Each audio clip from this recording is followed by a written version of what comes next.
Lucknow Kanpur expressway, जिसका इंतजार पिछले कई सालों से उत्तर प्रदेश के लोग कर रहे थे, वो इंतजार अब खत्म होने वाला है। सवाल यह है कि आखिर कब इस एक्सप्रेसवे का उद्घाटन रखा गया है, इसमें टोल कितना लगेगा, छोटी गाड़ियों के लिए कितना टोल है, क्या बाइक वालों को इसमें एंट्री मिलेगी या नहीं। दोस्तों, इन सभी सवालों के जवाब आज हम आपको इस वीडियो में देने वाले हैं।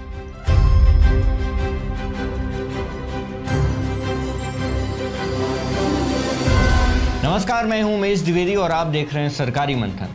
दोस्तों, आपको याद होगा कि दिसंबर 2021 में इस प्रोजेक्ट को मंजूरी मिली थी और उसके बाद से लखनऊ और कानपुर के बीच सफर करने वालों को इसका बेसब्री से इंतजार था कि आखिर कब उन्हें इस एक्सप्रेसवे पर सफर करने का मौका मिलेगा।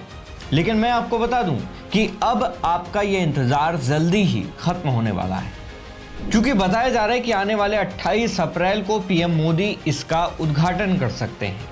अब क्योंकि जल्दी ही ये एक्सप्रेसवे ओपन होने वाला है, तो जाहिर सी बात है कि आपके मन में भी ये सवाल उठ रहा होगा कि आखिर इस एक्सप्रेसवे पर कितना टोल लगने वाला है।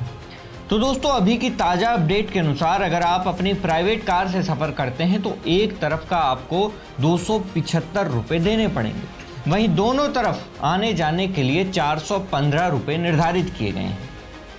अब दोस्तों, टोल को लेकर तमाम न्यूज आर्टिकल्स लिखे जा रहे हैं, क्योंकि अगर हम लखनऊ से कानपुर के बीच के डिस्टेंस की बात करें तो ये एक्सप्रेसवे मात्र 63 किलोमीटर लंबा बनाया गया है।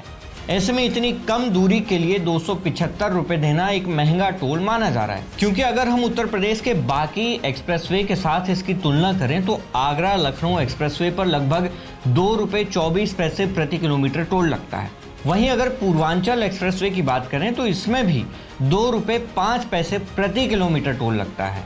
इसी तरह दोस्तों, बुंदेलखंड एक्सप्रेसवे पर भी 2 रुपये 15 पैसे प्रति किलोमीटर टोल लगता है।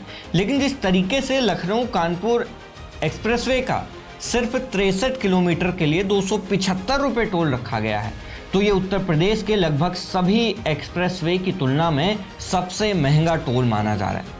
दोस्तों, आप सोचेंगे कि किसी भी एक्सप्रेसवे का या रास्ते का टोल कितना लगेगा, ये चीज़ किस बात पर निर्भर करती है। तो दोस्तों, NHAI के अधिकारियों की अगर माने तो उनका ये कहना है कि किसी भी एक्सप्रेसवे का टोल रेट इस आधार पर तय किया जाता है कि उस सड़क को बनाने में कितनी लागत आई है। लखनऊ कानपुर एक्सप्रेसवे के बारे में अगर आप देखेंगे तो इसमें बहुत सारे बड़े स्ट्रक्चर हैं। खासकर लखनऊ के साइड लगभग 10 किलोमीटर लंबा एलिवेटेड एक्सप्रेसवे बनाया गया है। अब अगर आप इसको पुरानी वाली रोड से कंपेयर करोगे, जिस रोड का भी वर्तमान में प्रेजेंट टाइम में यूज किया जाता है, तो उस पर टोल लगभग 95 रुपये के आसपास पड़ता है। यानी कि जब आप लखनऊ कानपुर एक्सप्रेसवे पर सफ़र करेंगे तो आपको 3 गुना यानी 275 रुपये टोल देना पड़ेगा। अब दोस्तों, अगर आप इतना महंगा टोल देंगे तो जाहिर सी बात है कि आप ये भी एक्सपेक्ट करेंगे कि आपको इस पैसे के बदले में क्या क्या सुविधाएं दी जा रही हैं। तो सबसे पहले तो मैं आपको बता दूं कि इस सफ़र को तय करने में आपको लगभग 2 से 3 घंटे लगते थे, लखनऊ से कानपुर जाने के लिए या फिर कानपुर से लखनऊ आने के लिए। लेकिन अब इस सफ़र को आप मात्र 30 मिनट में तय कर सकते हैं। इसके अलावा अगर हाई स्पीड की बात करें तो वो है 120 किलोमीटर प्रति घंटा। ये 6 लेन है, तो जाहिर सी बात है कि गाड़ी चलाने का आपका अनुभव भी काफ़ी शानदार रहने वाला है। लेकिन एक बात आपको ध्यान में रखनी चाहिए कि इस एक्सप्रेसवे पर एडवांस ट्रैफिक मैनेजमेंट सिस्टम लगाया गया है, जो 120 किलोमीटर प्रति घंटा से ज़्यादा की स्पीड होने पर अपने आप आपकी गाड़ी का ऑटोमेटिक चालान काट देगा। इसके अलावा इस रास्ते पर दोस्तों बाइक, ऑटो और 3 पहिया वाहनों पर पूर्ण प्रतिबंध लगाया गया है।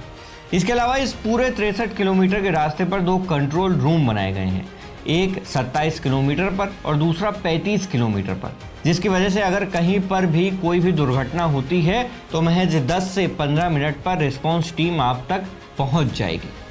अगर लखनऊ कानपुर वाले इस एक्सप्रेसवे को भी गिना जाए दोस्तों, तो उत्तर प्रदेश में कुल 7 एक्सप्रेसवे पूरी तरह से ऑपरेशनल हो चुके हैं। अब यहाँ पर दोस्तों एक चीज़ है जो आपको जानना बेहद ज़रूरी है। देखिए, देश में जब भी कोई विकास का काम होता है तो हमारा ये फ़र्ज़ है कि हम उसे अपने प्रतिद्वंदी देश के साथ कंपेयर करें। अब जाहिर सी बात है कि भारत की तुलना हमेशा पाकिस्तान से की जाती है, लेकिन मुझे लगता है कि अब हम हर चीज़ में अपनी तुलना चीन के साथ करें, क्योंकि पाकिस्तान वाला दौर दोस्तों अब खत्म हो चुका है। इसीलिए चीन के साथ अगर हम ये तुलना करें तो भारत में आज़ादी के बाद से अब तक सिर्फ 6000 किलोमीटर के आसपास एक्सप्रेसवेज की लंबाई है, जिसमें भी अगर हम 2014 से पहले के वक्त की बात करें तो ये महज 1000 किलोमीटर के आसपास थी। वहीं अगर हम चीन की बात करें तो उनके एक्सप्रेसवे की कुल लंबाई दोस्तों करीब 1,90,000 से ज़्यादा है, यानी कि ये एक बहुत बड़ा अंतर है। भारत को अगर विकास करना है तो इसे अपनी विकास दर को और ज़्यादा बढ़ाना पड़ेगा।